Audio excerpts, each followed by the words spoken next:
Con aplausos e carabéis para cada un dos músicos, o que fora director durante 26 anos da banda de música de Vilalba, César Concheiro, despediuse da agrupación e do público. Foi un dos momentos entrañables do concerto o que tamén asistiron antigos membros da banda vilalbesa para celebrar o 30 aniversario da súa fundación e festexar a Santa Icía. Concheiro dirixiu o primeiro dos 2 actos do concerto e puxo en pé os asistentes que lle dedicaron unha grande ovación.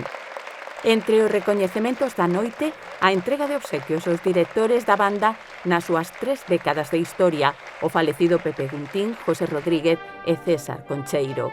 Foi xa no segundo acto, cando o seu sucesor, Dani Veiga, colleu a batuta para comezar a dirixir a nova etapa da entidade musical.